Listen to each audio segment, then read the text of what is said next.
Bienvenidos a una nueva presentación de la Cátedra de Construcciones Metálicas y de Madera. En esta ocasión vamos a presentar el módulo 8, correspondiente justamente a maderas. Como ustedes ven, está en la presentación el contenido de lo que vamos a ver. En principio, las normas y la bibliografía que está disponible, tanto en la biblioteca de la facultad, como la que estamos aportando en los anexos a este módulo. Después vamos a ver un poquito las propiedades generales de la madera para un poco conocer algo que ustedes ya lo han visto en algunas cátedras anteriores, sobre todo en las cátedras de materiales, pero nuevamente damos algunos conceptos de los cuales vamos a trabajar cuando veamos la verificación de miembros estructurales.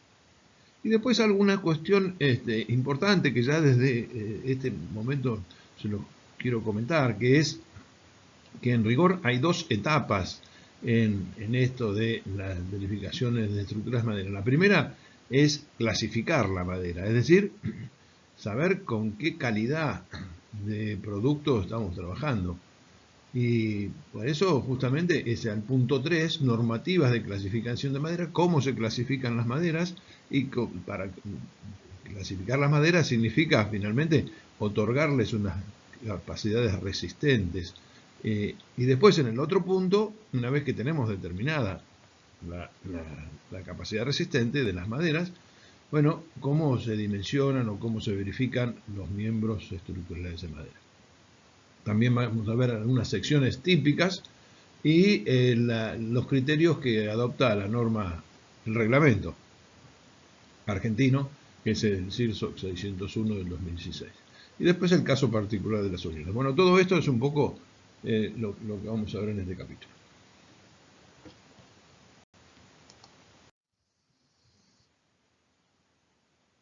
Veamos los anexos entonces al módulo que están disponibles junto al presente documento. En principio todo lo que es el CIRSO, que relativamente ha sido una documentación moderna que se aprobó en el 2016, el CIRSO 601, que consta de un reglamento argentino, de un manual de aplicación de los criterios. Básicamente ahí en el manual de aplicación hay ejemplos y tablas, y finalmente una guía para el proyecto de estructuras metálicas de bajo compromiso estructural, que son ejemplos de una vivienda ejecutada obviamente en madera.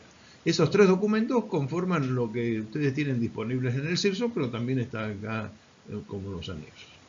Después lo que veíamos anteriormente, histórico, y que un poco da como consecuencia a esto que tenemos hoy, que es el 601, pero digamos nosotros estudiamos con las normas DIN, y bueno, las normas DIN tienen separados los dos componentes principales. Uno es la clasificación de madera, que es la 4074, y la otra es el cálculo y ejecución de estructuras de la madera, que es la 1052. Esa es la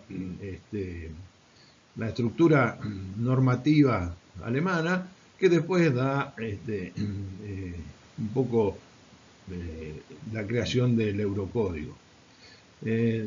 También está como adjunto la norma AFPA del American Wood Council, que es un poco la norma base que adopta el CIRSO, que digamos el CIRSO se pasa también a la normativa norteamericana, en este caso de las maderas. Y bueno, después hay unos textos de diseño de estructuras de madera con el método en tensiones admisibles. Le voy adelantando que este reglamento argentino tiene como base de verificación un reglamento en tensiones admisibles. Bueno, alguna cosa distintiva respecto a lo que el CIRSO venía trabajando, que obviamente estábamos en estados límites. Ahora vuelve a las tensiones admisibles para los reglamentos de madera. Adicionalmente ustedes tienen ahí algunos documentos adicionales de consulta, como es la construcción de viviendas en madera, de un centro de transferencia tecnológica de Chile, que es bastante importante en cuanto al contenido de cuestiones que se pueden verificar ahí. Las directrices para construcción de viviendas de madera, de la Secretaría de Desarrollo Urbano y Vivienda de la Nación, y algunos catálogos de productos empresariales, básicamente de alemanes, que ustedes tienen ahí, de productos de maderas laminadas, en general, o de productos especiales, maderas encoladas y algunos subproductos de utilización de la madera.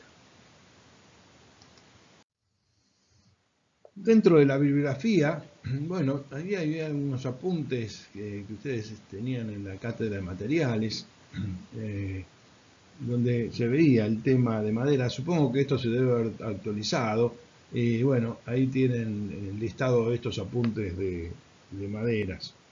Después está la normativa nacional, de nuevo, hubo toda una historia para llegar a estos reglamentos CIRSOC.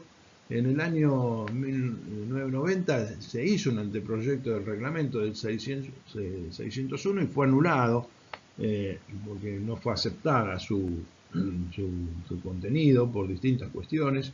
Se fue trabajando, se hicieron las directrices para construcciones de viviendas de madera. En general esto lo hacía la Subsecretaría de Urbanismo y Vivienda. En general todos los barrios, que en algunos barrios se pretendía usar madera o se usó madera, y entonces tendría que dar alguna verificación, no solamente de la parte estructural, sino también de la parte habitacional, digamos, las distintas condiciones de habitabilidad, de insonorización, de aislaciones, de cuestiones así térmicas, acústicas y de humedad, y todas estas cuestiones también se planteaban en este tipo de reglamentos.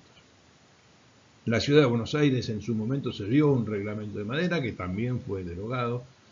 Las CIRAM, las normativas CIRAM, hicieron ensayos de distintos tipos de madera, madera de uso estructural, madera aserrada, lo que llamamos comúnmente madera aserrada, y también de madera laminada encolada. Y están aprobadas esas normas que ustedes tienen listadas ahí, que también están para verificar.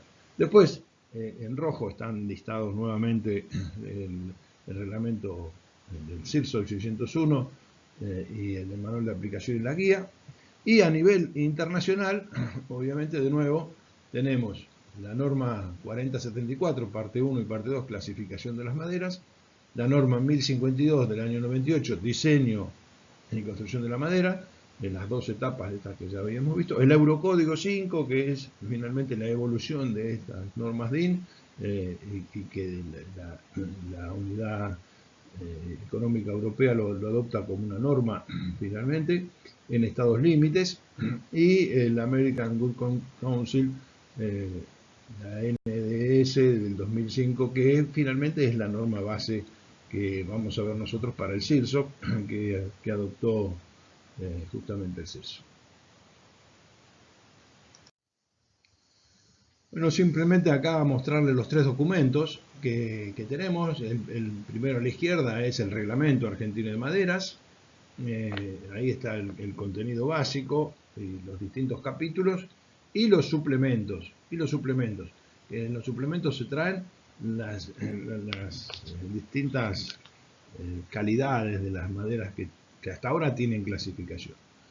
En el segundo documento, en el manual de aplicación de criterios de diseño, hay ejemplos de verificación de elementos estructurales, como una viga, una columna, un arco, la resolución de uniones,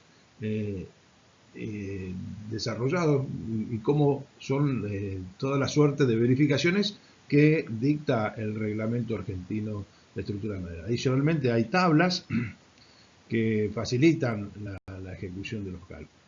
Y por último, la guía para el proyecto de estructuras de madera con bajo compromiso estructural son un ejemplo de construcciones en madera. Y esto refiere más a la cuestión más constructiva que de verificación estructural, y entonces detalla las uniones, los encuentros, las distintas mejores formas de diseñar una estructura de madera. Bueno, por su parte, toda la cuestión de calidad de las maderas y clasificación de las maderas hay organismos en los cuales intervienen en esta suerte de clasificación y dar una marca de calidad, una sello, una marca de garantía. Bueno, en Francia está el Acerboa, en Estados Unidos el AITC, en España el ITIN, en Alemania el otro GRAF. Todas estas son institutos, algunos oficiales, otros semioficiales, o privados, en los cuales dan certificados de las calidades de las maderas, ¿no? Que ya vamos a ver cómo se otorga. Le otorgan mejores calidades a las que obviamente tienen más homogeneidad, menos defectos, y obviamente las otras tienen distintas calidades. En nuestro país todavía esta suerte de sellos y marcas de calidad o certificaciones de calidad no las tenemos. Por la parte de textos, bueno, tenemos estos textos que están listados ahí: Tecnología de las maderas, del ingeniero agrónomo José Tinto. Tinto hace una clasificación de las maderas nacionales disponibles y hace toda una recomendación de distintas maderas para los distintos usos que son frecuentes en nuestro país. Después hay una construcción, un texto de construcción en madera del arquitecto Anono, que básicamente es interesante porque nos da detalles constructivos de cómo se pueden realizar las distintas diseños en madera, cuando obviamente hay que trabajar las uniones, trabajar la disponibilidad, cuáles son las escuadrillas más convenientes y toda esta cuestión. Es interesante desde ese punto de vista. Después está este libro, Timber Engineering, que es un libro más de avanzado, más teórico, en cuanto a recomendaciones de tipo teórico, que está en la biblioteca de acá de la facultad. Y después hay dos textos que son obviamente en alemán, bueno, primero en alemán y después el otro está en inglés, que están acá en la biblioteca de nuestra facultad. Por último, hay asociaciones nacionales que, lo mismo que tienen todos los materiales, que hacen promoción e investigación del producto, y entonces ahí tal vez la más importante es esta ASORA, que es la Asociación de Fabricantes y Representantes de Máquinas y Equipos de Herramientas para la Industria de la Madera, que hace una feria todos los años. Este año no lo hizo por el tema de la pandemia, pero bueno, todos los años hace una feria en Palermo, FITECMA, que ahí, bueno, concurren todos los proveedores de equipos y de desarrollos tecnológicos para la madera. Obviamente está la parte de muebles, de madera, pero también está la parte de madera de uso estructural.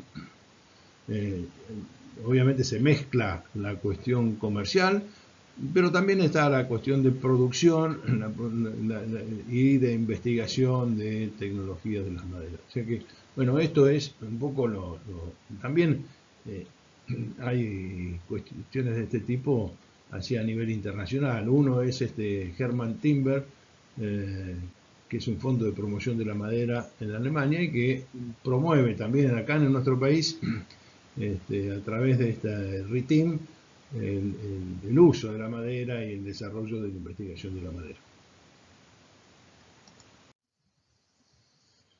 Bueno, comencemos un poquito ahora con las propiedades generales de las maderas. Y esto es bastante, un poquito ya ir metiéndonos dentro de lo que es el tema. Las características particulares de nuestro material a analizar. Primero, es un material anisótropo. ¿Qué quiere decir esto? Que tiene distinto comportamiento según los ejes en los que se analice. Hay un eje principal, que es el longitudinal, que es en la dirección de las fibras, lo que se llama la dirección de las fibras, y hay otros ejes que son el eje radial y el eje tangencial, que son ejes perpendiculares a la dirección de las fibras de la madera. Entonces, hay tensiones, hay deformaciones, hay módulos de elasticidad distintos según sea el eje. Por eso se dice que es un material anisótropo. Tiene distintas cualidades según las direcciones que se lo analiza. En segundo lugar, es un material elástico con comportamiento inicial lineal. Es decir, bueno, tiene un comportamiento inicialmente elástico, pero después pierde esta proporcionalidad entre tensiones y deformaciones. También quiero decir que las tensiones de flexión son distintas a las tensiones de tracción y son distintas a las tensiones de compresión, y por lo tanto hay una variedad de tensiones a analizar bastante importante. Otra tercera propiedad que también es importante es que es un material higroscópico. ¿Qué quiere decir esto? Es que modifica su estado y su calidad según sea el contenido de humedad que tiene en su momento la madera. Al variar el contenido de humedad, varía también las condiciones de resistencia de la madera, resistencia y deformación. Por lo tanto, es un material higroscópico. Bueno, en segundo lugar, la composición química. Aproximadamente 40-50% de celulosa, lignina 20-30%, resinas de almidón, tanino y azúcares dentro de un 20 al 30%. El recurso, básicamente bosques naturales en nuestro país, tiene 35 millones de hectáreas, y los bosques cultivados se van creciendo a 1 millón de hectáreas aproximadamente, que es la tasa de promedio que se cultiva. 1 millón de hectáreas hay en existencia, con un crecimiento aproximado de 0,2 millones de hectáreas por año. Las zonas de producción las tienen ustedes acá. La zona más importante es la de la Mesopotamia Norte, Misiones y norte de Corrientes, es la zona por excelencia más productora de madera para uso estructural, pero también hay otras diversas zonas como se listan acá, la sección de Salta y Tucumán, región andina patagónica neuquén y región atlántica del sur de Buenos Aires. Hay algunos sectores, pero básicamente la principal composición está en la zona de Misiones.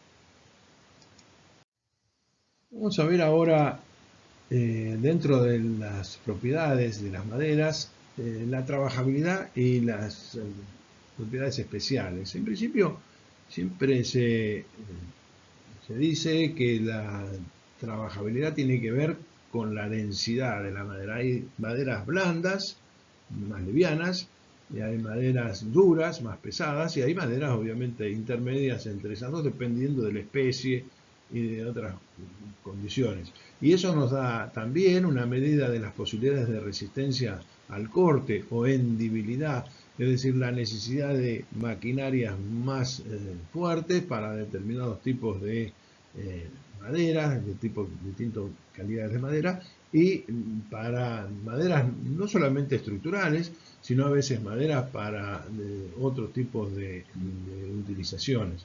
Por ejemplo, pisos de parquet o elementos que requieren una mayor resistencia, como pueden ser durmientes de quebracho, elementos así de otra necesidad que no sean estructurales. Entonces, hay propiedades en las cuales se requiere maquinaria más pesada para hacer el corte y la hendibilidad.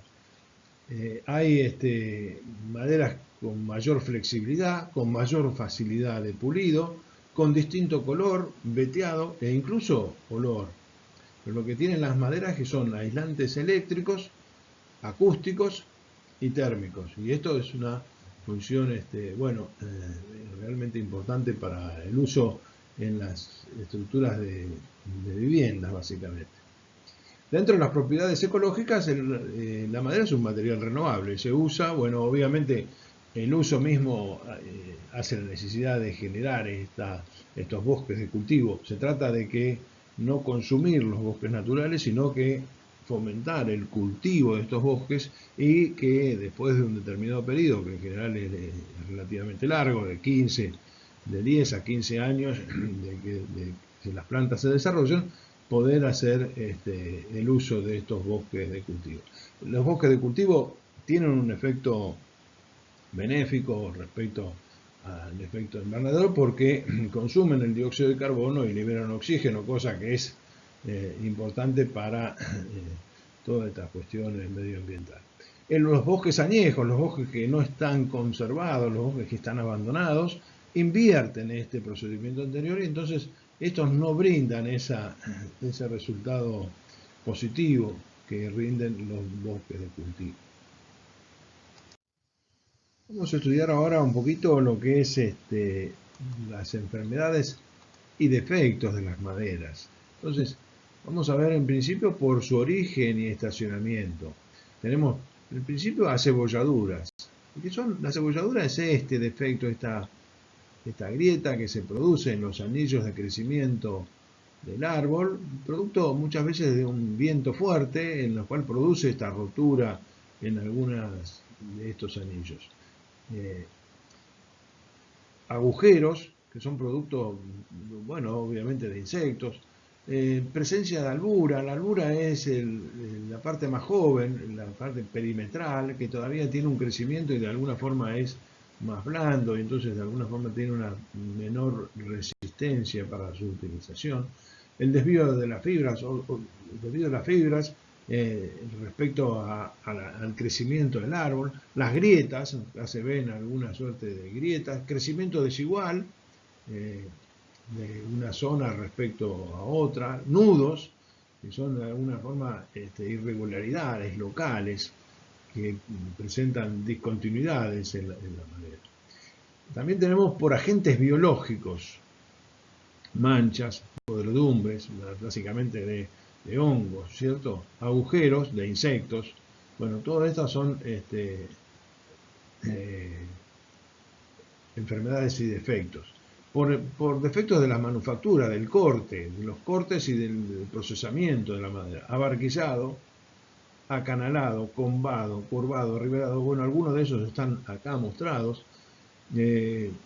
Corteza incluida, marcas de trabajo, tolerancias geométricas y aristas faltantes. La arista faltante es cuando obviamente falta un pedacito de la punta del extremo de la arista, porque bueno, obviamente se cortó mal o se quiere aprovechar de más una sección estructural. Entonces, de alguna forma también hay un defecto en la propiedad. Bueno, combatir las enfermedades de los productos fungicidas y insecticidas es una de las tareas que se tienen que hacer. Y bueno, hay distintos productos y distintos tipos de aplicaciones. El más común es la aplicación de creosota, pero esto es generalmente para postes y durmientes, ¿no? Porque de alguna forma despiden un olor bastante intenso. Después están los productos orgánicos, que están prohibidos, los pentaclorofenoles están prohibidos, y los productos inorgánicos, que son los que básicamente se usan correctamente, que están producidos por sales metálicas simples o dobles. Y acá ustedes tienen alguna suerte de clasificación respecto a este tipo de metodología. Algunas son a presión, como es este caso, que se colocan las maderas en un recipiente como esto, se cierran y se lo mete a presión. Hoy otras son por pulverización o pincelado del producto, como se está aplicando acá en la parte inferior.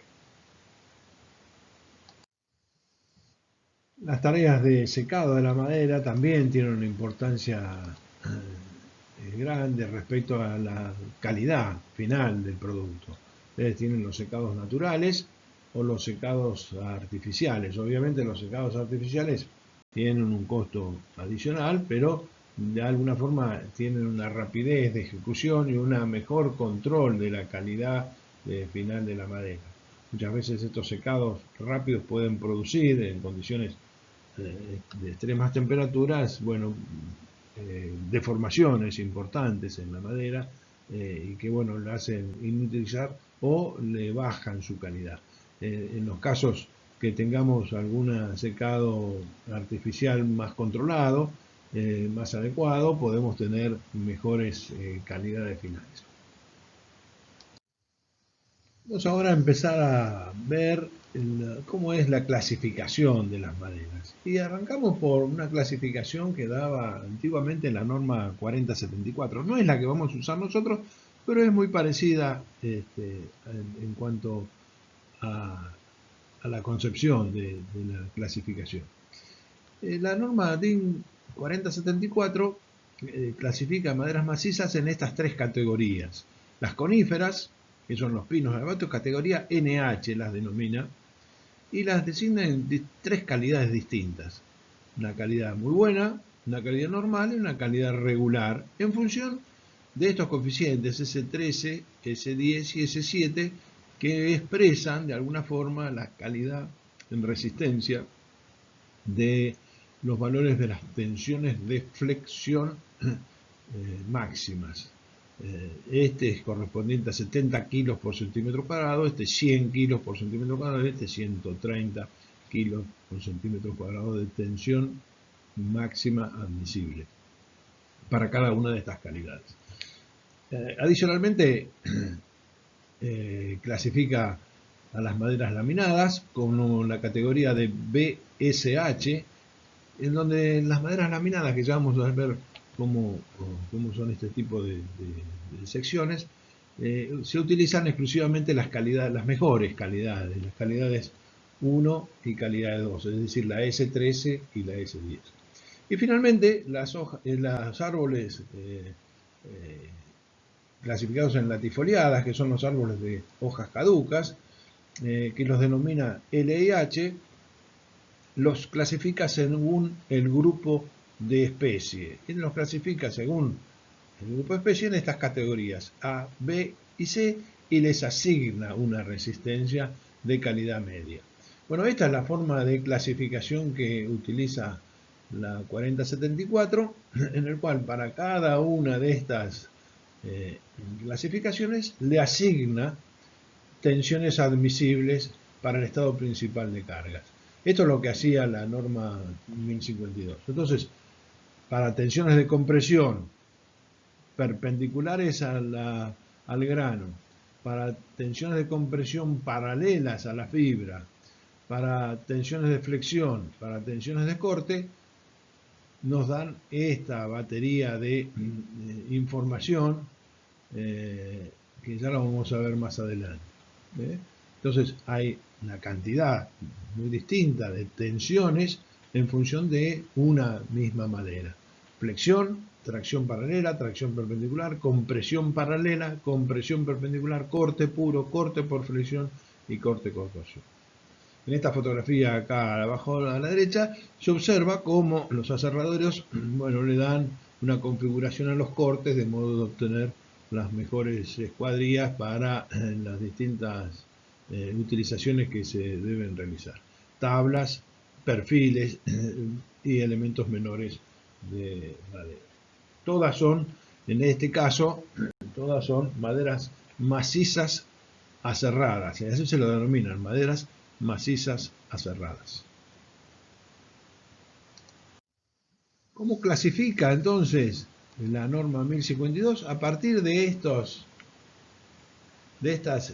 puntos en los cuales le da valores a la cantidad de defectos que tiene cada situación en estas índices que estamos notando acá. En principio la nudosidad, es decir, la cantidad de nudos y en la dimensión de cada uno de esos nudos. La desviación de la fibra, es decir, la dirección del corte con relación a la dirección de la fibra de la madera. La médula, si la médula está presente, la médula es una parte central de la madera que a veces tiene consistencias muy duras y muy a veces se salta la médula, ¿no? porque tiene distintas composición que el resto del tronco. El ancho de los anillos también es una medida de calidad. Las grietas, si existen, las aristas faltantes, deformaciones que pueden haber producido en las piezas cortadas, coloraciones y pudriciones que pueden tener las maderas. Maderas de compresión, es decir, son pequeños como tacos, que en general son producto de los nudos que están presentes en la madera y que causan de alguna forma eh, una discontinuidad. Galería de insectos y lojas, como básicamente agujeros por insectos, y otros daños como pueden ser daños mecánicos, etc. Entonces, todo esto se clasifica en forma visual por un inspector o en forma visual más un análisis mecánico. Y ahora vamos a ver. La inspección visual obviamente tiene menores costos porque es de un operador, es subjetiva porque los distintos examinadores posiblemente tengan distintos criterios, entonces como somos los profesores, hay algunos que son muy exigentes, otros menos exigentes, entonces depende de la subjetividad del inspector.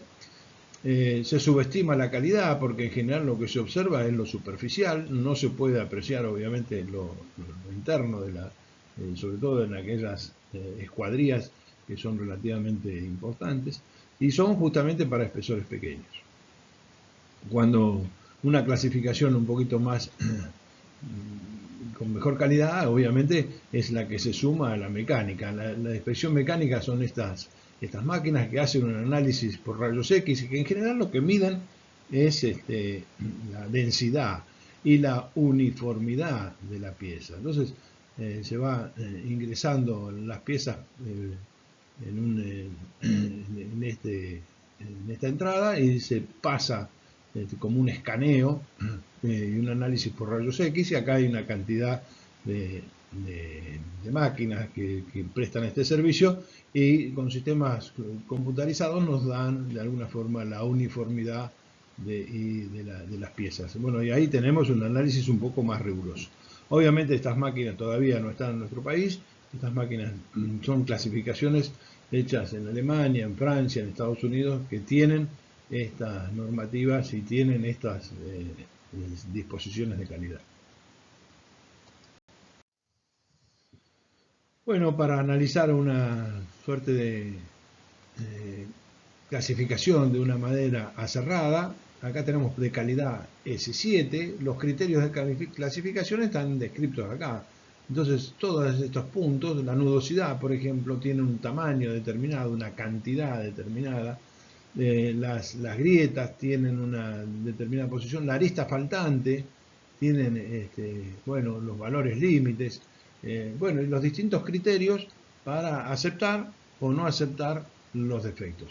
Entonces, con estas fichas, de alguna forma se clasifican las calidades de las maderas. Fíjense, acá tienen las distintas posibilidades de encontrarse con nudos. Esto es un nudo sano que no causa mayores perturbaciones. Este es un nudo saltadizo, que hay un agujero directamente. Esto es un nudo podrido que también representa una irregularidad, una enfermedad, un defecto de la madera. Entonces son obviamente distintas calidades de aceptación. La madera con picaduras y la madera azulada, bueno, tenemos también distintos defectos en la madera, en este caso de la fotografía.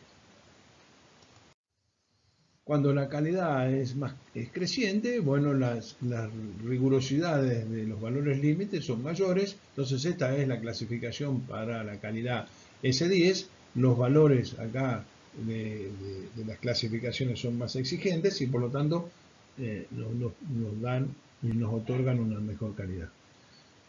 Bueno, acá tienen defectos por secado o estivación o un mal corte o cortado del estado verde.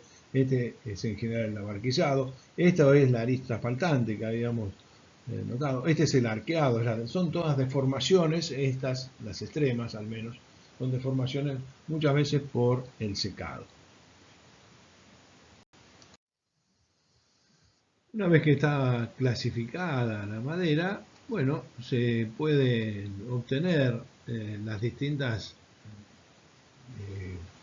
capacidades elásticas del material. En este caso, bueno, según sea la clasificación, S7, S10, S13 o MS13, que es clasificación cuando aparece una M, que es clasificación mecánica, o MS13, que da un poquito de calidades mejoradas, si es que existe, si la madera la tiene, le asigna, bueno, acá se ven valores de el módulo elástico paralelo a las fibras y módulo elástico perpendicular a las fibras y módulo elástico transversal. Los valores están aquí expresados en meganewton sobre metro cuadrado. Para el caso de las coníferas es este que está acá, y para el caso de las latifoliadas, las tres especies que habíamos hablado, A, B y C, que son los distintos tipos de especies, nos dan los valores medios para una calidad media de los valores de módulo elástico y módulo elástico longitudinal y módulo elástico transversal. Del mismo modo que habíamos visto para los módulos elásticos, ahora vemos para las tensiones. En esta tabla están listados los valores de las distintas solicitaciones posibles para las distintas calidades. Acá tienen calidad S7, S10, S13, MS13, MS17 o según los tipos de especies, las latifoliadas A, B y C, que están clasificadas los distintos árboles. Estos son, les recuerdo, son pinos, abetos y alerces, básicamente los que están en esta clasificación. Y respecto a las solicitaciones, bueno, la 1 es la de flexión, siempre el subíndice B se corresponde a flexión. Estas son de tracción, siempre el subíndice Z en la norma DIN es tracción, tracción paralela a las fibras, tracción perpendiculares a las fibras. La cuarta línea es compresión, el subíndice D siempre es compresión, compresión paralela y compresión perpendicular. Y 6, 7 y 8 son los valores de cortes debido a los distintos efectos y finalmente el efecto de torsión. Entonces acá están listados los valores, también en meganewton sobre metro cuadrado, pero este valor, por ejemplo, el de 7, que coincide con el subíndice que habíamos tomado para la clasificación, se corresponde con 70 kilos por centímetro cuadrado. Es decir, que hay que agregarle un 0 para pasarlo a kilos sobre centímetro cuadrado. Vamos a partir de ahora a ver cómo el CIRSO hace la clasificación de maderas. En principio les comento que el CIRSO clasifica según especie, procedencia y calidad.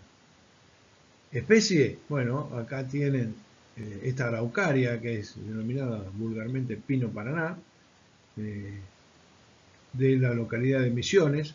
Esa es la especie, la araucaria, la procedencia es Misiones, y la calidad se define en función de estas tres clases que ustedes tienen acá, en la misma clasificación que habíamos visto con la norma DIN, o aproximadamente semejante, en donde los criterios de comparación son estos: médula, nudosidad, dirección de la fibra, densidad, fisuras, pasantes y no pasantes, combado, encorvado, revirado o ahorquillado.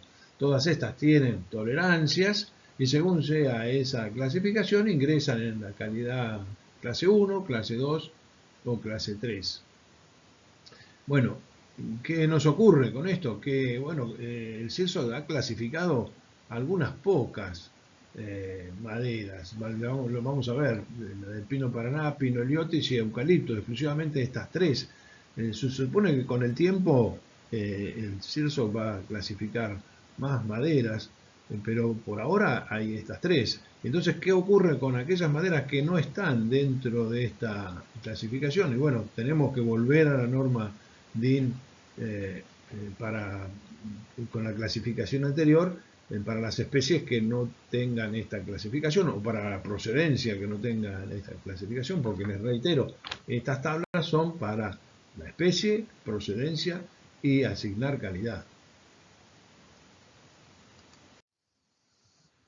Bueno, una vez que se obtiene la clasificación y sabemos qué calidad es, será calidad 1, calidad 2 y calidad 3, el CIRSO nos da los valores de diseño de referencia. Valores de diseño de referencia, también en Newton sobre milímetro cuadrado. Y nos da la tensión de referencia a flexión, la tensión de referencia a tracción, la tensión de referencia de corte, la de compresión perpendicular y la de compresión para las fibras. Adicionalmente nos da el módulo de elasticidad inicial, el módulo de elasticidad de referencia al 5%, que es el que se toma para el cálculo de deformaciones, y el módulo de elasticidad longitudinal para el cálculo de las estabilidades cuando se analiza el fenómeno de pandeo. Son estas tres módulos de elasticidad distintos que nos asigna el CIRSOC en base a tabulaciones. Básicamente lo que se mide es uno de estos y los otros salen básicamente por cálculo. Adicionalmente nos da como valores de referencia las densidades de los tipos de madera, y obviamente las de mayor densidad se corresponden con la mayor calidad. Calidad 1 tiene mayor densidad, calidad 2 un poco menor calidad. En esta tabla están señaladas los valores, pero que las correspondientes con esta especie, que es el Eucaliptus. El Eucaliptus grandis, Entre Ríos, Corrientes, Misiones, la procedencia, la especie es el Eucaliptus, la procedencia es Entre Ríos, Corrientes, Misiones, y las calidades en función de las mismas que habíamos visto para el anterior caso, es clase 1, clase 2 y clase 3, y nos da las tensiones y los módulos de elasticidad longitudinales y las densidades correspondientes a esas calidades. Finalmente, como último caso que nos da el CIRSOC al menos, es este caso del pino taeda o el pino elioti, que es este arbolito que ustedes tienen acá en un bosque de cultivo en el noroeste argentino, es decir, de nuevo, de especie es el pino taeda o pino elioti, la procedencia al noroeste argentino, y la calidad nos da dos calidades distintas, calidad 1 y calidad 2, en los cuales nos fijan las tensiones, los valores de diseño de referencia, tensiones, flexión, les recuerdo, tracción, corte, compresión perpendicular y compresión paralela.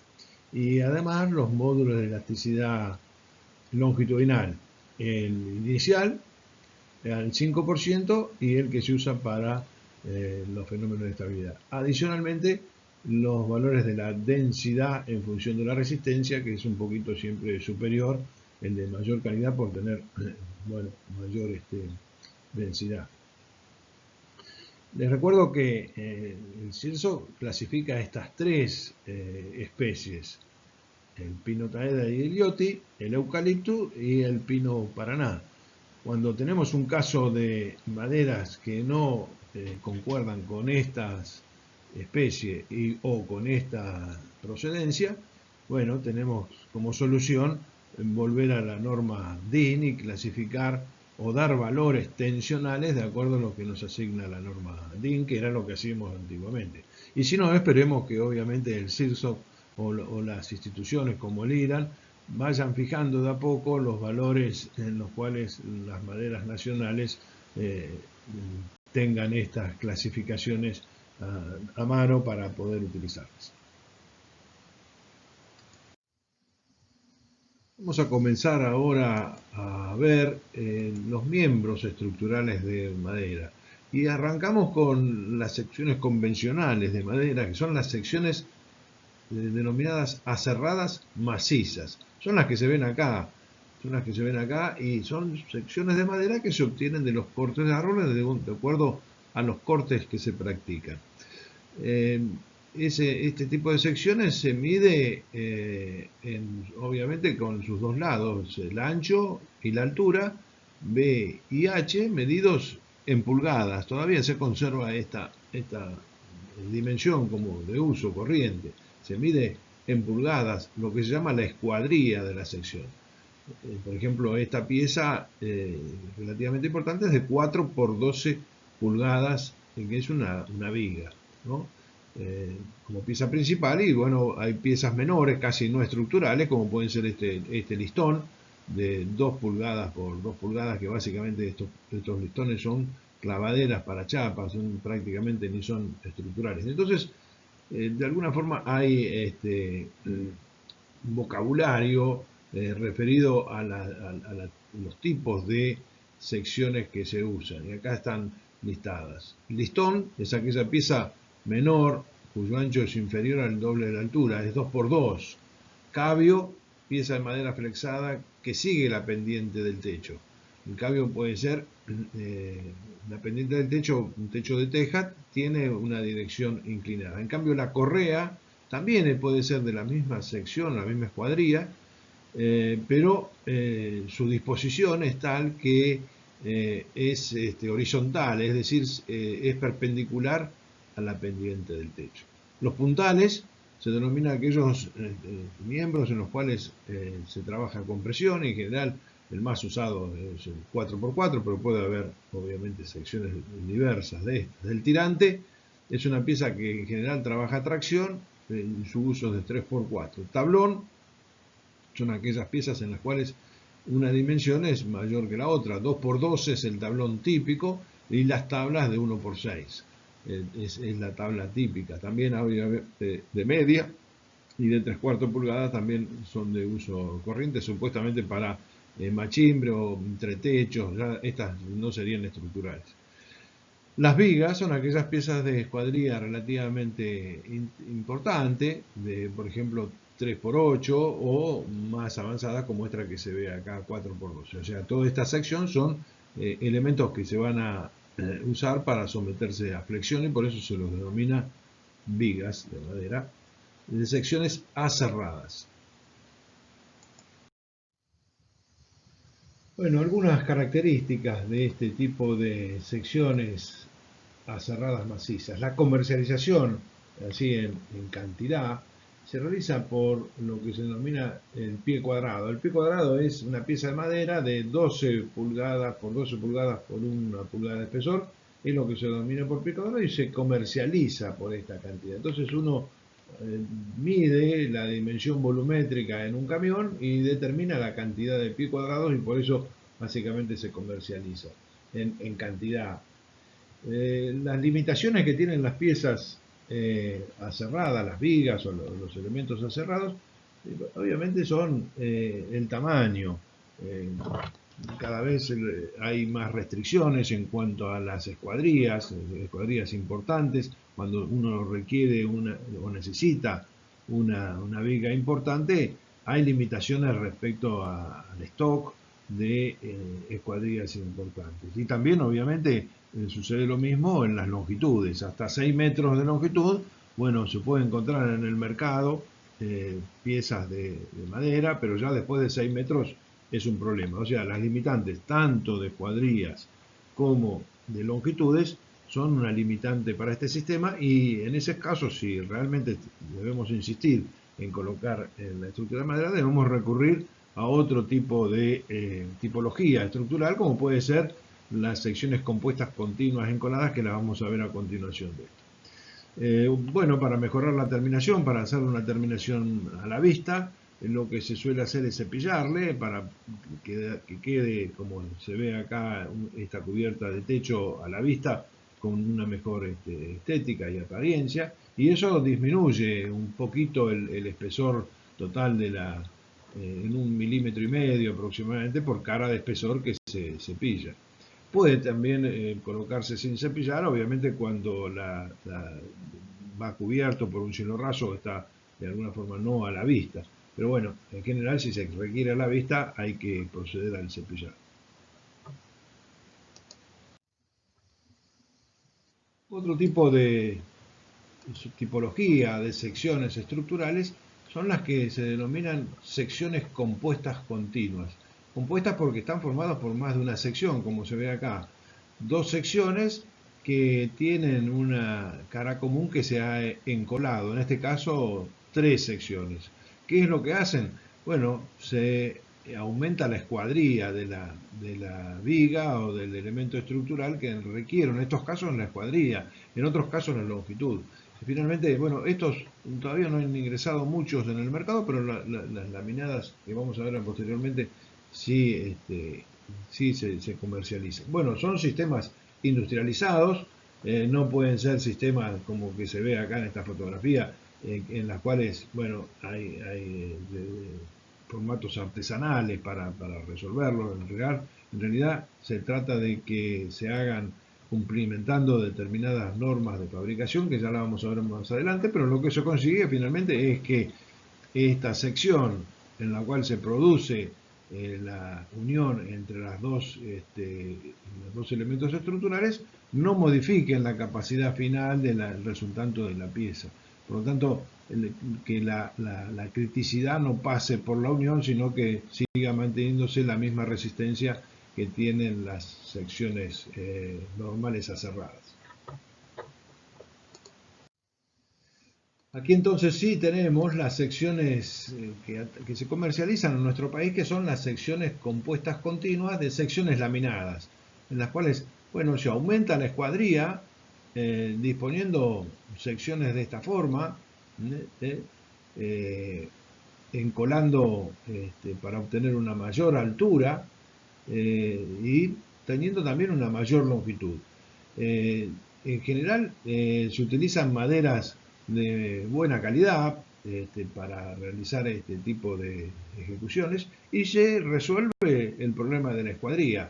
Tenemos escuadrías relativamente importantes manteniendo un mismo ancho y incorporando sucesivamente tablas que le dan una altura considerable.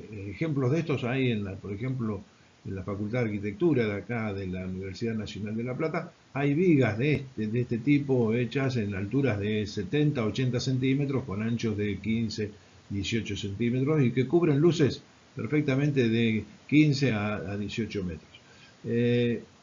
Secciones rectangulares en calidades relativamente buenas, S10 y S13, ancho fijo, altura constante o variable, eje recto o curvo, también hay de eje curvo para galpones parabólicos.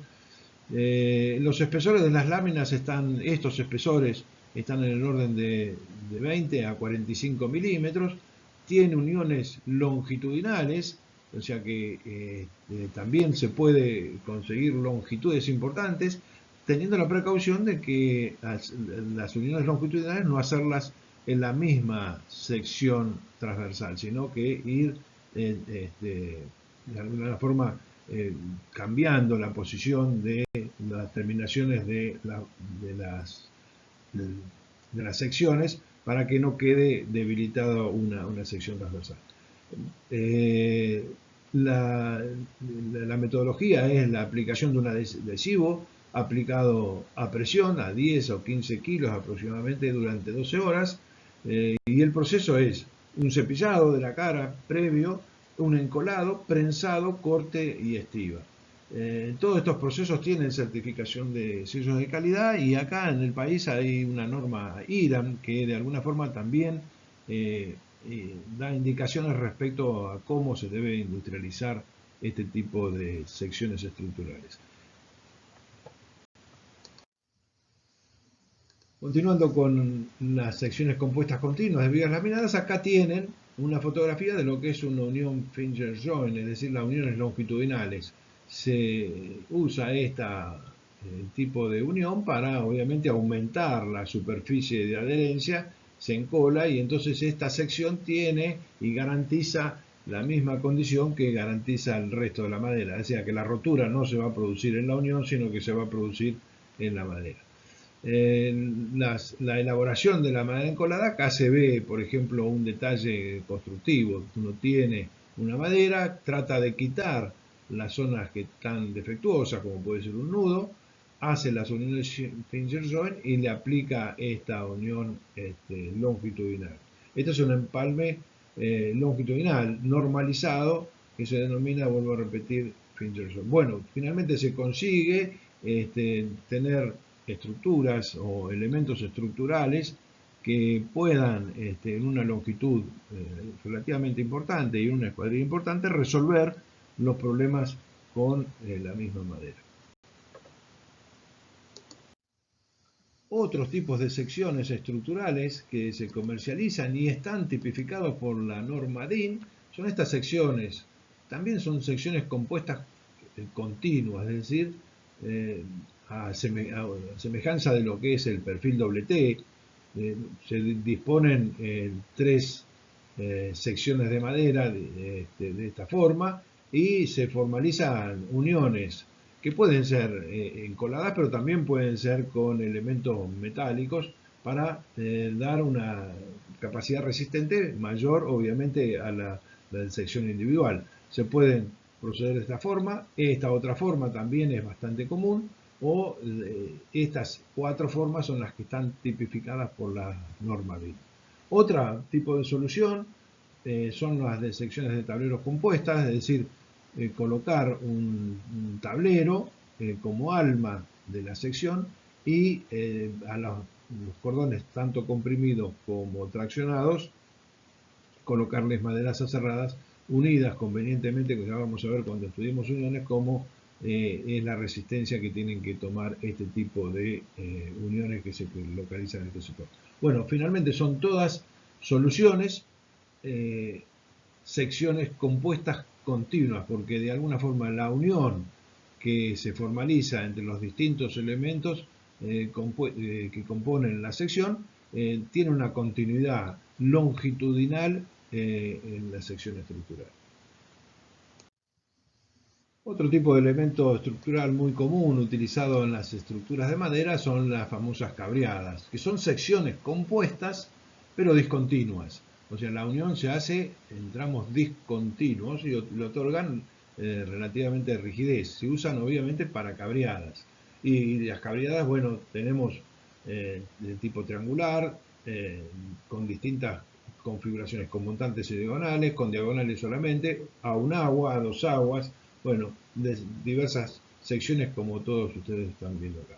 La conformación de las secciones las tienen dispuestas acá. Esta es tal vez la más usual, disponer dos secciones como cordón superior, dos secciones como cordón inferior y las diagonales y los montantes que vengan en zigzag en esta zona y formalizando los nudos, como es este caso, en la parte interior y realizando las uniones. Otro de los casos es que las diagonales sean exteriores. Otro de los casos que estén en el mismo plano, con lo cual hay que hacer uniones encastradas como se ven acá, o utilizando elementos de uniones como se ven acá metálicos que realicen esta conexión. En este caso nos evitamos la unión metálica porque la unión se formaliza con elementos metálicos pero interiores a la sección, atravesando las secciones. Esta es la sección típica de cabriadas que podemos resolver y ver en muchas de construcciones que se realizan de este tipo. En la presente fotografía vemos un ejemplo de una cabriada relativamente importante. Esta está en la zona de Misiones, cerca de las cataratas de Iguazú. Bueno, de una cabriada a dos aguas, con techo de cubierta de tejas, en entablonado y unas luces aproximadamente de 30 metros, una luz considerable que se consiguen con este tipo de metodología y bueno, tienen una apariencia relativamente cálida por lo que es la madera misma, tanto el entablonado como toda la estructura en sí.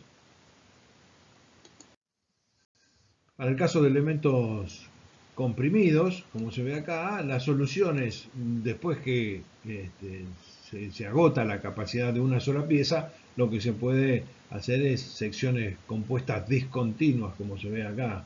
Entonces se colocan dos secciones con un separador entre ellas, que puede ser constante, como en este caso, estas dos secciones, y un taco intermedio que le va dando la separación dispuesto a longitudes iguales. Entonces, funciona como una columna compuesta, como lo que habíamos visto en las columnas metálicas, como una columna compuesta con un taco separador de la misma sección, pero obviamente que se interrumpe. También puede hacerse con presillas, bueno, es un modelo un poquito más, menos usado. El que más se usa es este con tacos separadores. También puede haber unas columnas de tipo reticulado, también con elementos colocados intermedios. Bueno, acá hay alguna suerte de fotografías que ilustran estos elementos comprimidos. Vamos a ver ahora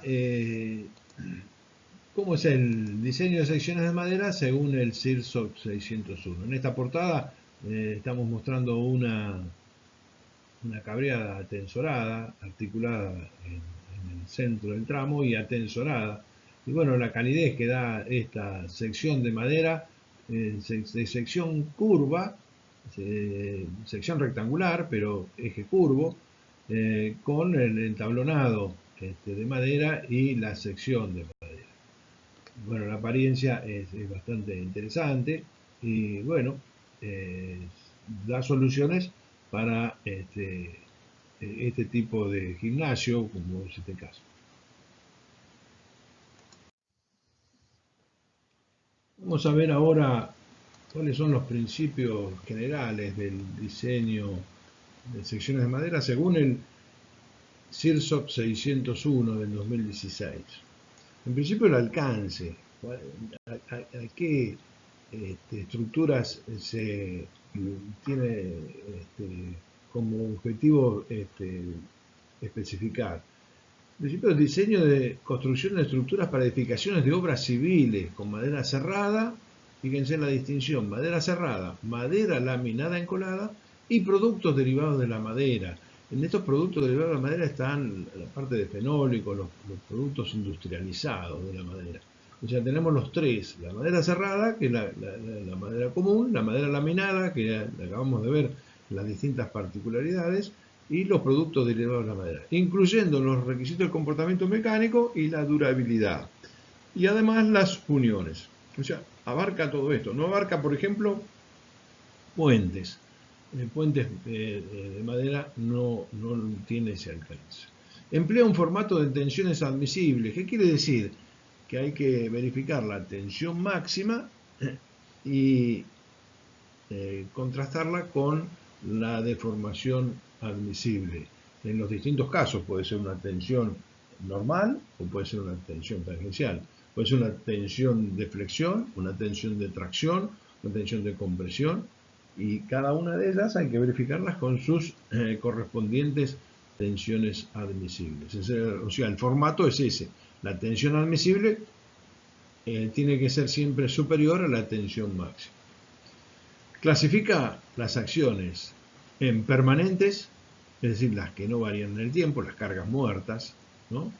Permanentes, variables y accidentales. Dentro de las variables hay un conjunto porque si hay alguna característica que tiene la madera es justamente la deformación en el tiempo, y entonces aquellas cargas variables que tienen una larga duración impactan de una forma distinta de las de corta duración. Eso lo vamos a ver, pero se los dejo un poco para que lo vayan razonando. Entonces, permanentes, variables y accidentales. Debiendo prestar especial atención, acá está, a las acciones variables por su influencia en el comportamiento mecánico, asignando un coeficiente C sub I a las tensiones de diseño. Cuando existe más de una variable, eso es aplicar los criterios de simultaneidad. ¿Con qué? ¿Cuál es el criterio? Bueno, el mismo que adopta el CIRSOC para las tensiones, para la verificación de las deformaciones en las estructuras metálicas. Si ustedes van al capítulo L de la 301 de 2005, van a encontrar este mismo formato de simultaneidad de tensiones, de acciones, perdón. Las cargas muertas, cargas permanentes, las acciones permanentes del líquido, que esto es, la F es un poco extraña para esta cosa, pero bueno, para generalizar la incluye, y después la sumatoria de las sobrecargas o de los vientos o de la temperatura.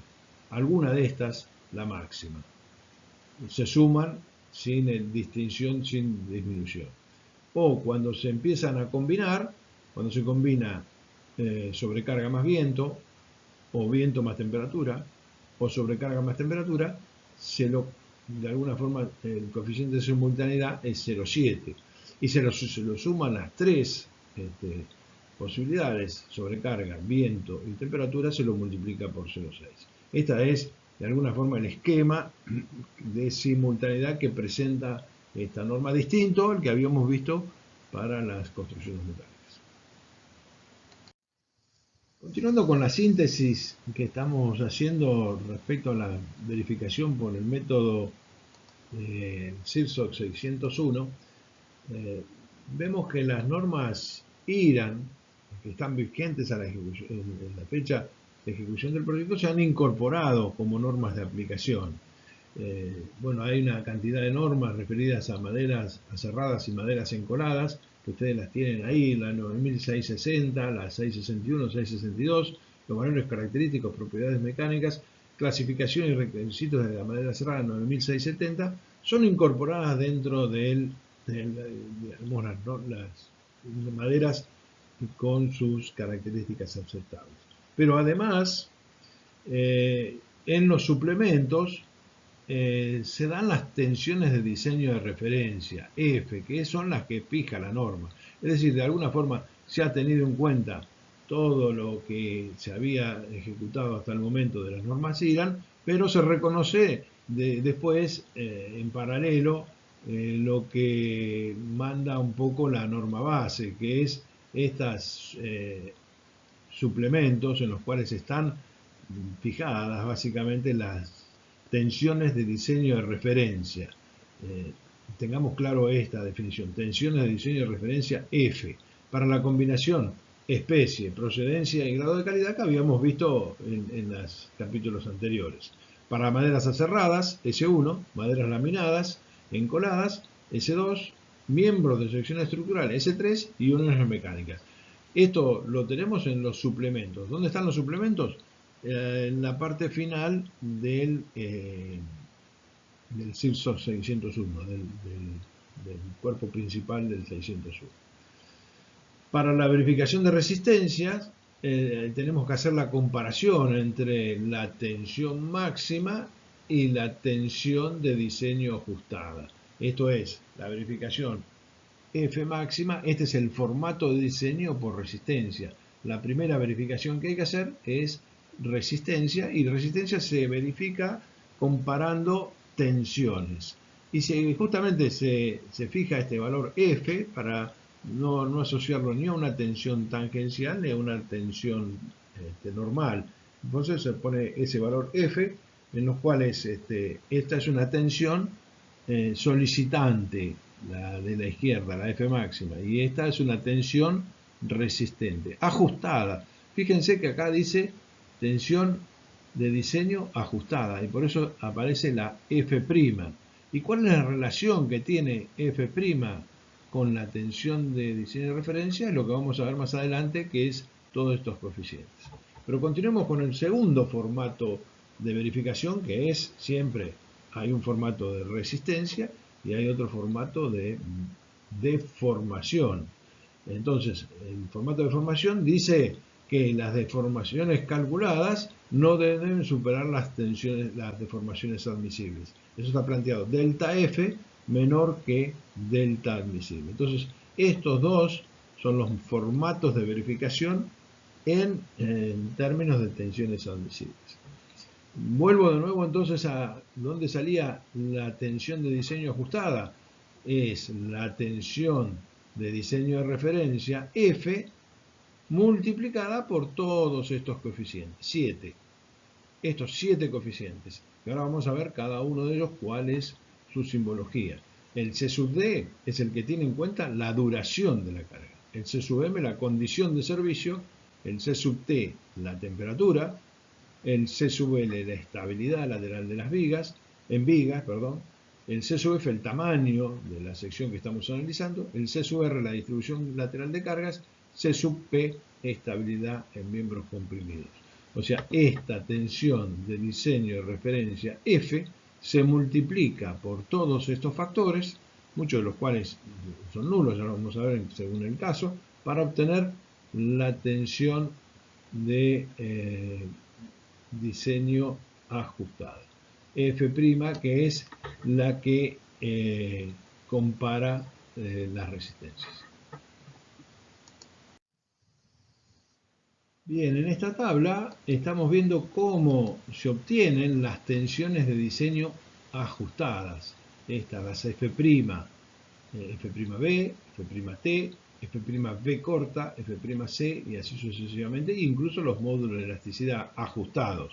El apóstrofe prima significa ajustado. Se obtienen a partir de la tensión de diseño de referencia respectiva multiplicada por los distintos factores de ajuste que son de aplicación. Para la deflexión son de aplicación todos estos coeficientes. Para la de tracción, estos. Para la de corte, estos. Para la de compresión perpendicular, estos. Para la de compresión longitudinal, columnas, en caso de columnas, fíjense que acá aparece el coeficiente de pandeo, el C sub P. Para los modos de elasticidad, estos coeficientes son los mismos para cada caso. Vemos a partir de ahora los valores de estos coeficientes que se aplican a las distintas tensiones, los factores. En principio, y tomemos como inicio el factor de duración de las cargas.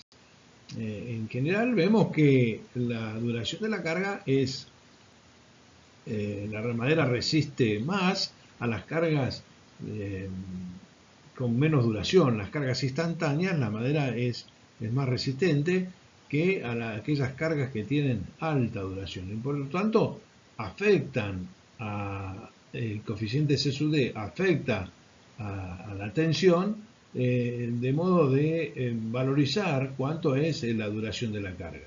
Fíjense, para cargas permanentes que no varían en el tiempo, las cargas las castiga y a las las disminuye y le aplica un coeficiente del 0,90, o sea, las rebaja un 10%.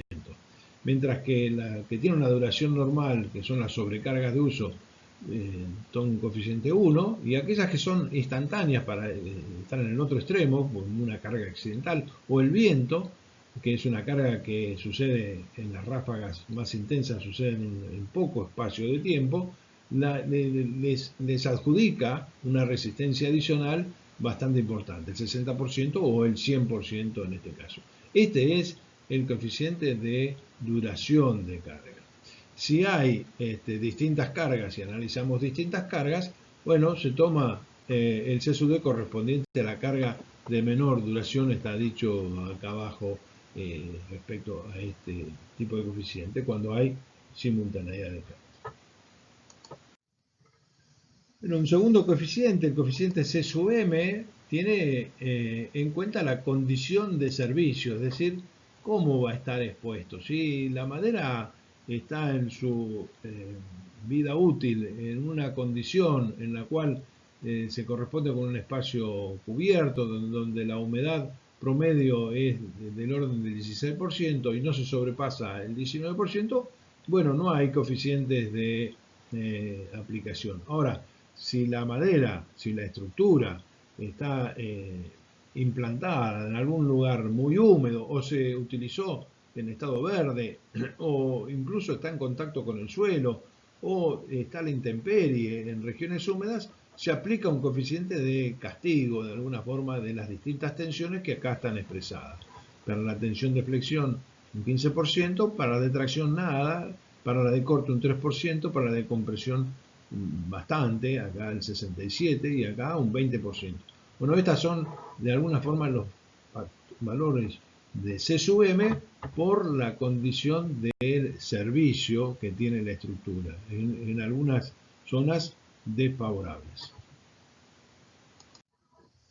El coeficiente de C sub T, que vamos a ver ahora, tiene en cuenta el factor de temperatura. Mientras la temperatura a la que está expuesta la estructura sea menor a 40 grados centígrados, bueno, no hay alteración, el coeficiente C sub T vale 1. Ahora, cuando se supera esa temperatura, bueno, se produce una disminución de la resistencia especificada en estos términos, para estos valores de las tensiones. Y si se supera los 52 grados, bueno, se castiga todavía aún más. Este es el coeficiente que tiene en cuenta el factor de temperatura.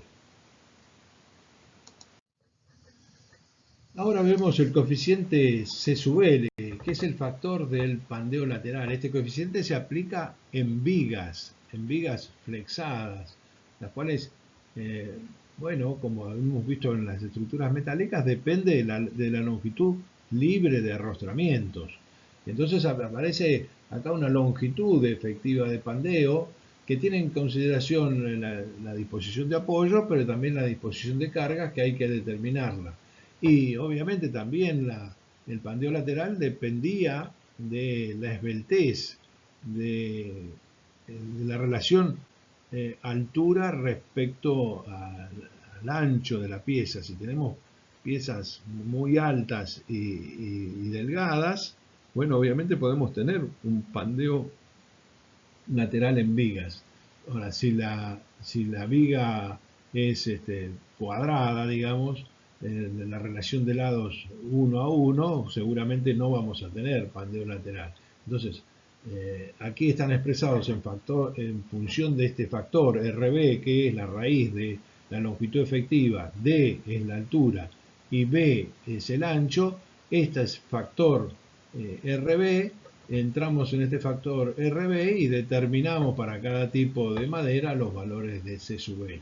Es el coeficiente que afecta entonces al pandeo lateral en vigas. El coeficiente C sub R, que es el que tenemos aquí, es el que tiene en consideración la diferencia entre la probeta en la cual se hace el ensayo y se determinan las tensiones, o se han determinado las tensiones de referencia y la verdadera dimensión de la pieza. Entonces, para esas relaciones se determina con este coeficiente, en función de la altura de la sección, cuál es la variación que podría tener este coeficiente C sub F de factor de tamaño de la pieza.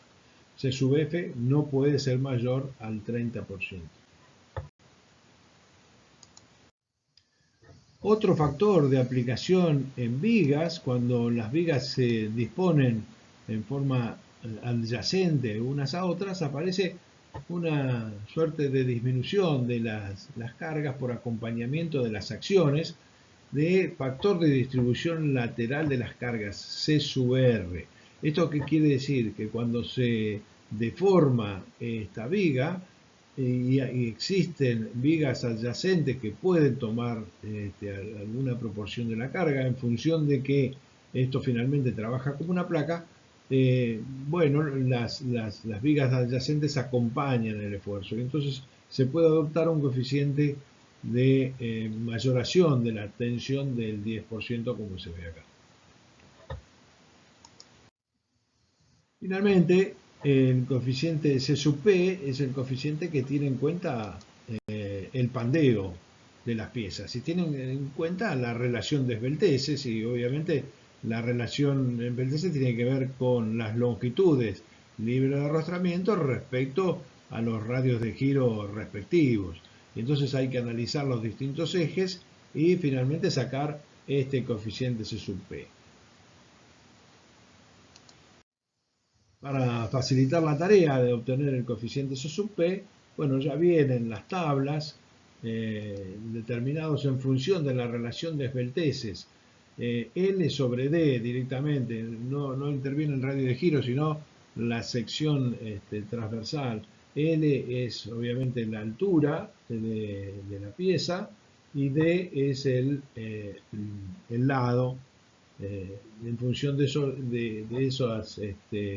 esas dimensiones se puede obtener la esbeltez y con eso se obtiene, y las distintas tipologías de la madera, se obtienen los coeficientes C sub P de pandeo. Obviamente esta es una continuación de la tabla anterior y bueno, nos damos cuenta cómo castiga el coeficiente cuando las esbelteces son bastante grandes. Fíjense, acá estamos en el orden del 18% de la capacidad. Este coeficiente castiga en función de la esbeltez. Al aumentar la esbeltez, obviamente hace disminuir la tensión a través de este coeficiente subsecundario. Adicionalmente a las verificaciones de resistencia, como siempre, hay que hacer las verificaciones de las deformaciones. En el caso particular de las estructuras de madera, en vigas sobre todo, hay que distinguir y segregar las acciones de corta duración de las de larga duración, como está explicado en esta fórmula, la 3, 2, 3, 1. Estas son las deformaciones debidas a las cargas de corta duración y estas son las deformaciones debidas a las cargas de larga duración. ¿Cuáles son unas y cuáles son las otras? Bueno, las de larga duración obviamente son las cargas muertas, las cargas permanentes y además las sobrecargas. Algunas sobrecargas se pueden considerar dentro de las de carga de duración, por ejemplo, algunas sobrecargas sobrecargas sobre cubiertas pueden considerarse como de corta duración. Las acciones meteorológicas de viento, nieve, las cargas accidentales y las cargas transitorias son todas cargas de corta duración. Bueno, una vez que tenemos segregadas las deformaciones en una y otro tipo, a las cargas de larga duración se les aplica un coeficiente que castiga bastante por esta deformación en el tiempo. El 50% o el 100% o el 200% según sea el estado que se corresponde en cada caso. Bueno, una vez que se obtiene esta fórmula de así determinado el valor de la deformación final, se las compara con la deformación admisible que estarían dadas en esta tabla. L sobre 300 es un clásico en vigas y es la deformación a la cual no se la puede superar en general. Y bueno, la comparación, entonces, la particularidad justamente que tiene este coeficiente y esta distinción entre las cargas de larga duración y la corta duración, que tienen en cuenta esta relajación en el tiempo que tienen particularmente las maderas. Adicionalmente a la verificación de las deformaciones, en algunas circunstancias, en el caso de entrepisos básicamente, hay que hacer alguna verificación de vibraciones para tener algunas cuestiones indeseables respecto a este fenómeno. Y se controla verificando que la frecuencia natural de vibración de la viga de madera, F0, tenga valores superiores a 8 Hz. Cuando tiene estos valores superiores, bueno, esto se hace ya disminuido y se hace imperceptible cuando se genera, cuando tiene un valor superior a 12 Hz. Bueno, acá están los valores en los cuales hay que verificar y hay que de alguna forma controlar esta cuestión. En algunos casos hay que agregar más rigidez o menos luz o más masa para determinar este valor que sea aceptable. Bueno, ustedes tienen acá una construcción de madera en las cuales obviamente tienen determinadas composiciones estructurales, muchos de esos son a flexión, otros son a compresión y entonces lo que vamos a ver a continuación son cómo son los procedimientos generales de cálculo y verificación de los distintos elementos principales de una construcción de madera. Vamos a ver ahora entonces un ejemplo de verificación conceptual de una viga, de un elemento flexionado. En principio un elemento como este que ustedes están viendo acá en la fotografía. ¿Qué es lo que vamos a verificar? En principio la resistencia a flexión con el M máximo. Después la resistencia al corte, la resistencia a compresión en los apoyos, la verificación de las tensiones normales en la madera, de los apoyos, la verificación de las deformaciones y las vibraciones. Estas son las verificaciones que hay que hacer en las vigas, son siempre las mismas. Resistencia y deformación. ¿Cuáles son las tareas previas? Bueno, obviamente establecer los momentos máximos, el corte máximo y la reacción máxima. Determinar la longitud de cálculo de la viga es importante porque además de la longitud libre entre paredes, en este caso, hay que adicionarle una proporción de 10 centímetros a cada lado o la mitad del ancho de apoyo, que más o menos coincide en general, con 10 centímetros a cada lado estaría relativamente bien para vigas de tamaño medio, que nos dan esta longitud final. Determinar o segregar o reconocer cuáles son las cargas de corta y larga duración. Luego proponer una escuadría de la madera a establecer, una escuadría determinada en función obviamente de la luz y obviamente de la carga que está expuesta.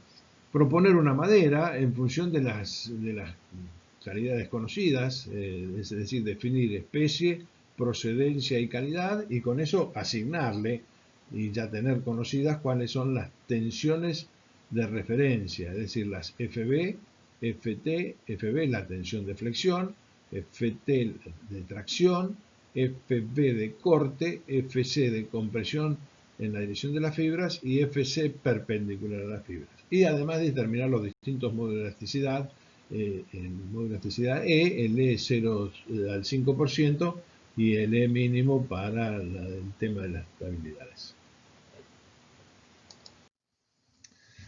Vamos ahora a analizar el ejemplo de una viga simplemente apoyada con carga uniforme. Y bueno, vamos a ver cuáles son las verificaciones que hay que hacer. Y ustedes las tienen acá listadas. En principio la 1, 2 y 3, flexión, corte y compresión en apoyo, corresponden a las verificaciones de resistencia, mientras que las 4 y las 5 corresponden a las condiciones de servicio, deformaciones y vibraciones.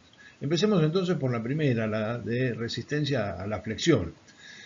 En principio tenemos que determinar la solicitación, la tensión solicitante FB, que va a ser el momento máximo, supuestamente en una viga simplemente apoyada, QL cuadrado sobre 8, el momento máximo, decía, dividido el módulo resistente, que es finalmente eso nos da la tensión de flexión.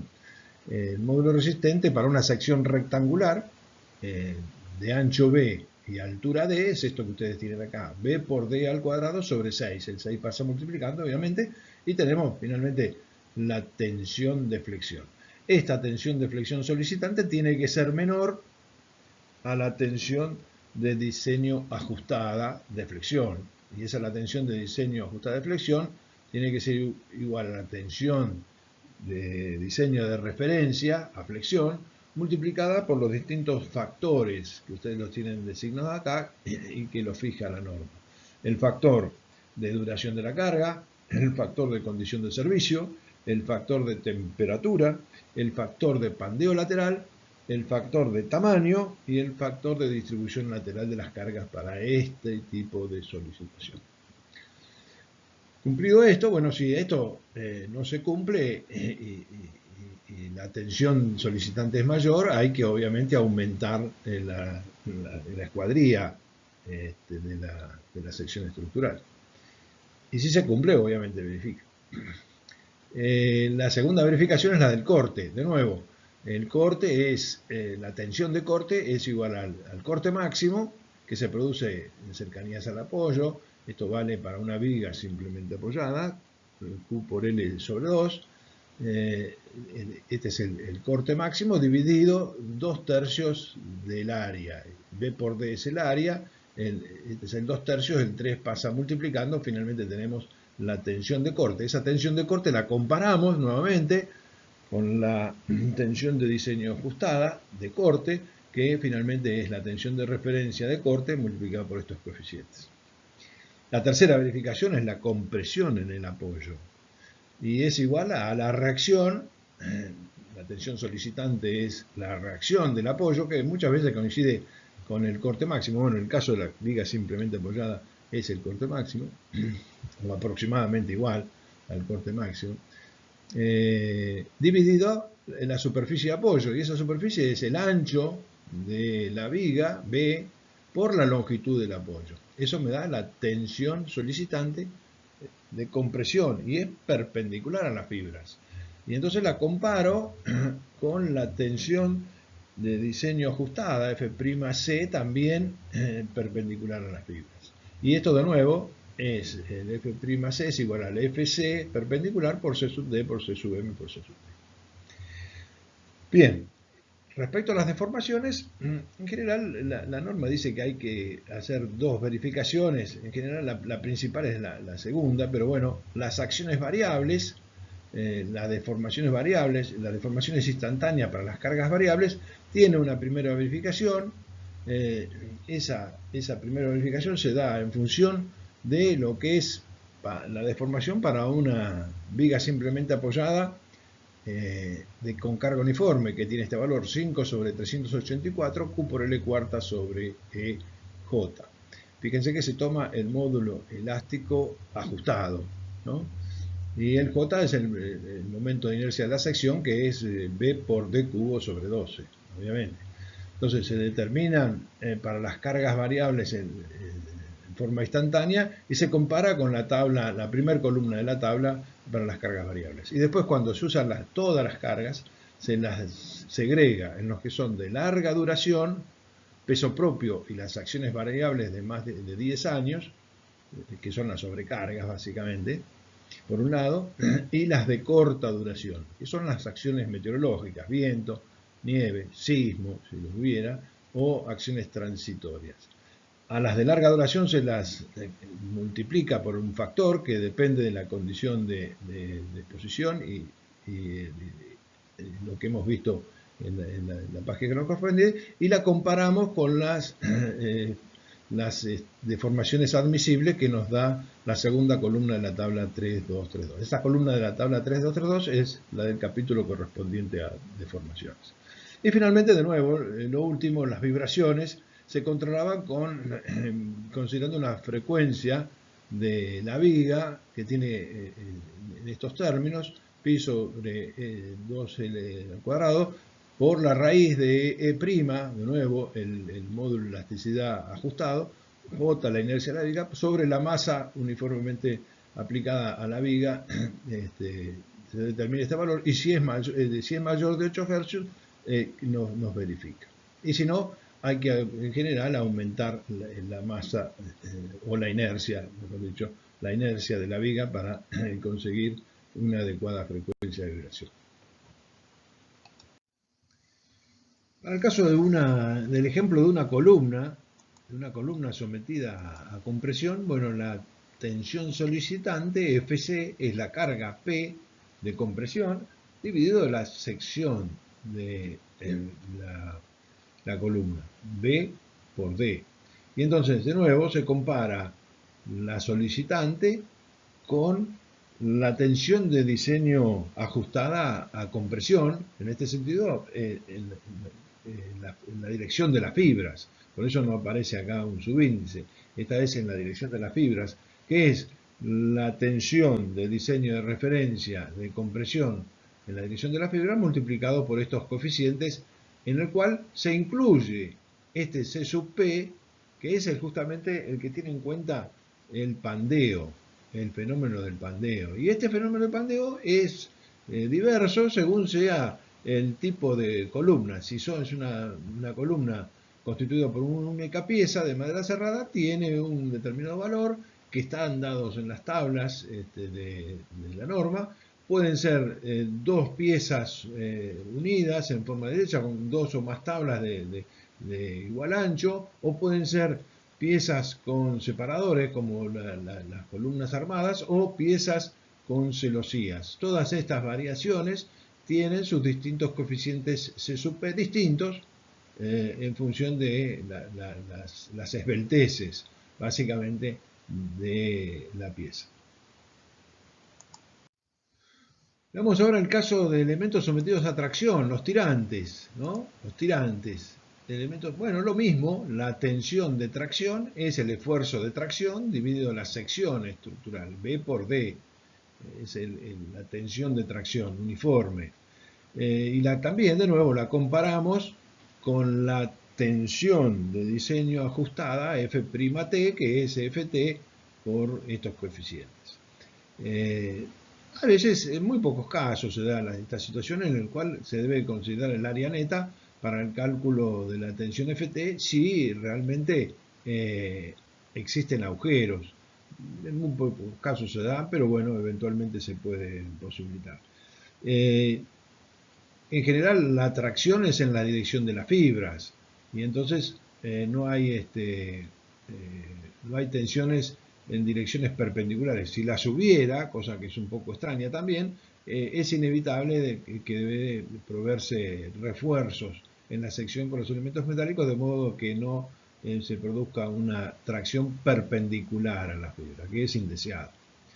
En los casos de los miembros sometidos a flexotracción, bueno, se usa la conocida fórmula de interacción, en la que los numeradores, la parte de las tensiones en el numerador, son las solicitantes y los denominadores son las resistencias respectivas. Obviamente el primer término es el de tracción, este segundo término es el de flexión, y por lo tanto su suma, su composición suma, tiene que ser menor a 1.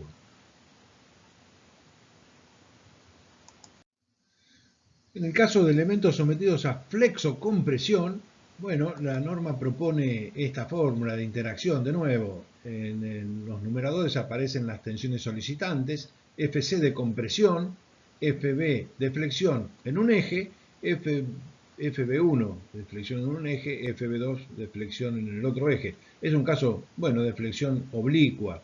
El componente a compresión está al cuadrado, pero le dan mayor peso, y en el denominador aparecen las capacidades resistentes a compresión, que es esta F'C, a compresión ajustada, y en el denominador de las flexiones aparecen las respectivas a sus ejes 1 y 2 de las resistencias de diseño ajustadas a flexión, afectadas cada una de ellas por un coeficiente de segundo orden que tienen en cuenta en cada caso.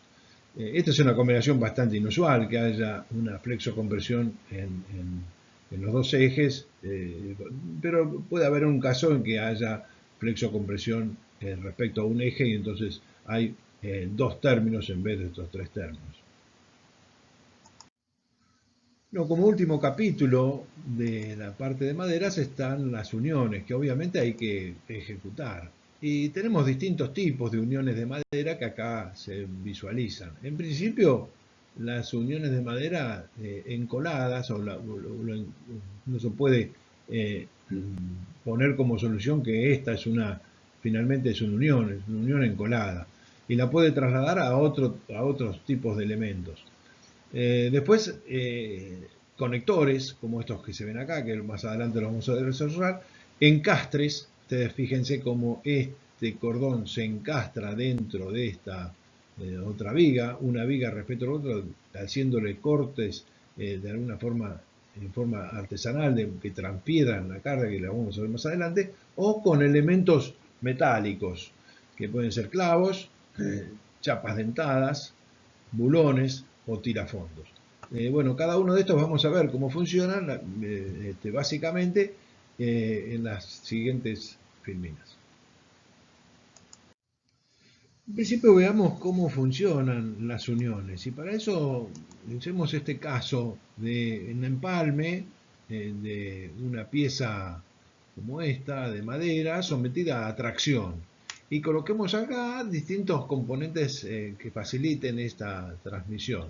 Entonces ponemos una unión encolada, o un anillo, o una placa dentada, o un pasador, o bulones, o clavos, o una placa estampada. Algún elemento que vincule esta relación. Si estudiamos las relaciones de tensiones versus deformaciones que se originan en este tipo de unión, tenemos un poco esta respuesta bastante heterogénea.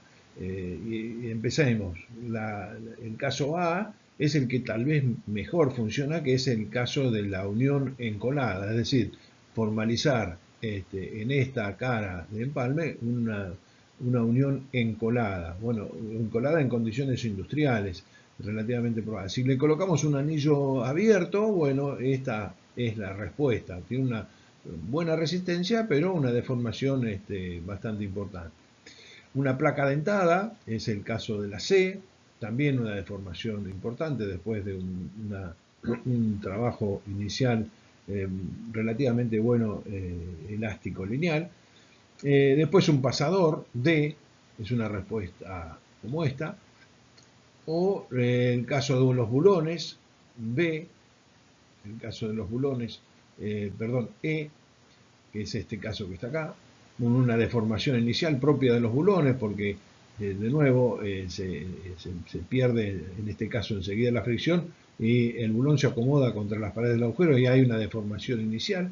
O el caso de los clavos, que tiene una baja resistencia unitaria y una deformación relativamente importante. O sea, ¿qué quiere decir todo esto? Que hay una heterogeneidad muy fuerte de respuestas de cada una de las uniones que vamos a estudiar.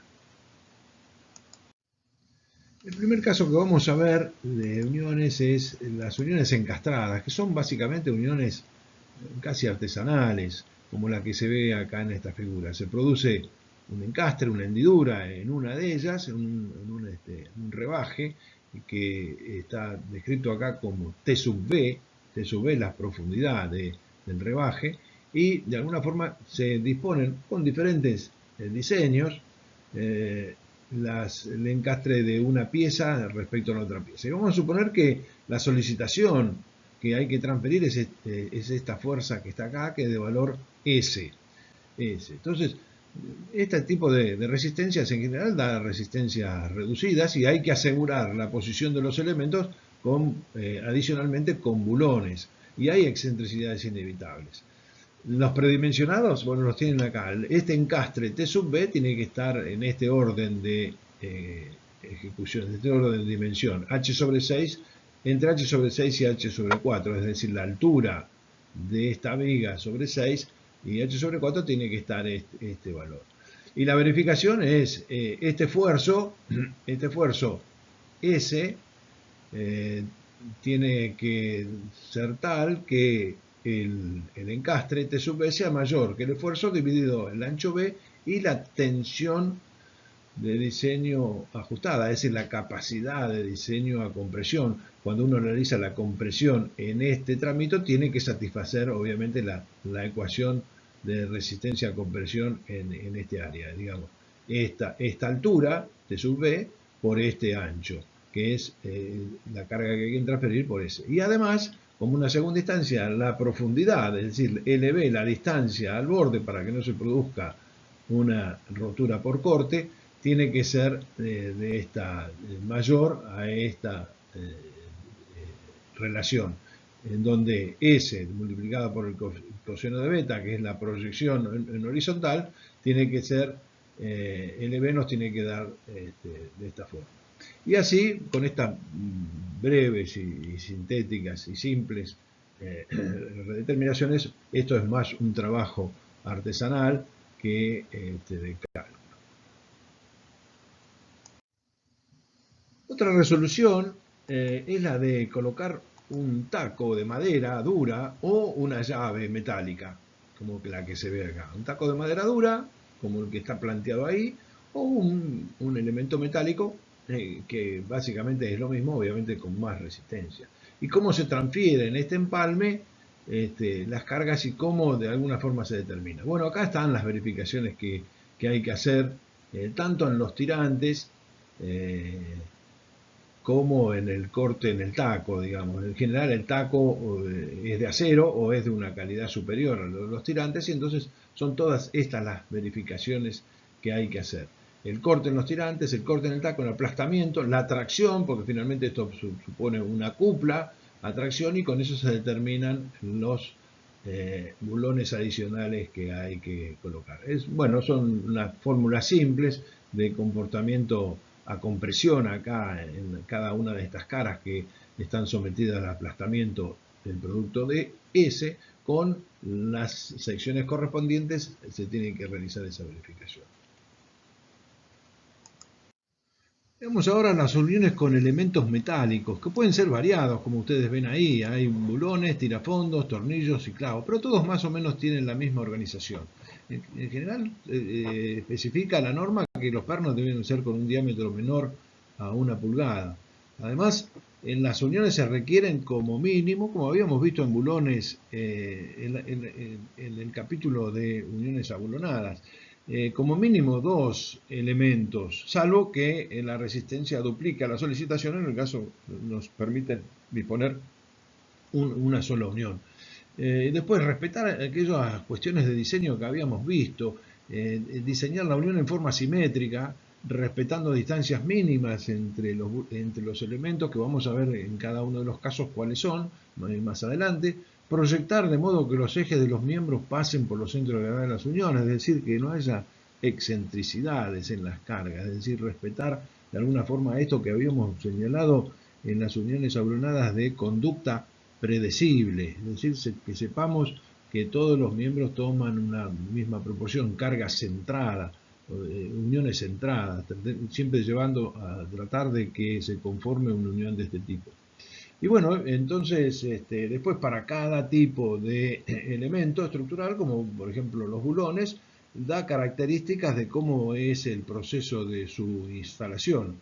En algunos casos, bueno, hay que preperforar, como es el caso de los bulones, con un diámetro obviamente mayor al del diámetro del bulón, y en otros casos, como los tirafondos de tornillos y clavos, donde es relativa la necesidad del preperforado y tiene que ver con un valor que es este valor G, que es lo que se conoce como el valor característico de la gravedad específica anhidra, que tiene que ver básicamente con la densidad de la madera. Para maderas muy duras, con valores de G muy importantes, bueno, se requiere una preperforación, y para valores de maderas relativamente más blandas no se requiere una perforación importante. Más adelante vamos a ver cómo básicamente las características de resistencia lateral y de extracción de cada uno de estos elementos. Bueno, en esta filmina yo les vuelco lo que dice la norma respecto a las distancias mínimas que hay que dejar entre los elementos de fijación. Por ejemplo, en este caso, elementos de diámetro mayores a 6,35 milímetros, bueno, están expresados acá los valores para las distintas condiciones que se dan en las uniones que hay que dejar entre los elementos metálicos. Esto para clavijas, esta es para clavos, y para elementos de fijación sometidos a la carga de extracción, estos son para solicitaciones de corte básicamente, para extracción valen estos valores. Para determinar las cargas laterales, es decir, las cargas de aplastamiento, las cargas que en estos casos la norma lo denomina como Z, hay que ver los distintos modos de rotura. Y entonces acá la norma clasifica los distintos modos de rotura para solicitaciones de corte, y con eso se obtiene la carga lateral. Para los distintos modos de rotura que acá se analizan, la norma especifica las capacidades de carga para una sección de corte o dos secciones de corte dadas por estas fórmulas que ustedes tienen acá. No obstante esto, que parece un poquito más complejo, después la misma norma da tablas que simplifican la determinación del valor Z, pero este valor Z es a partir del análisis de todos estos tipos de situaciones que se pueden presentar, y da justamente los valores de carga lateral admisible que se puede fijar para cada elemento estructural metálico. A la carga lateral que habíamos visto en la filmina anterior, se la debe afectar por los coeficientes de ajuste, los factores de ajuste que siempre aplicamos. Nosotros obteníamos de las fórmulas anteriores el valor de Z de carga lateral. Y después hay que obtener con los distintos factores de ajuste que hemos visto, similares a los que habíamos visto en miembros, en uniones básicamente pasa lo mismo, obtener la carga lateral ajustada Z'.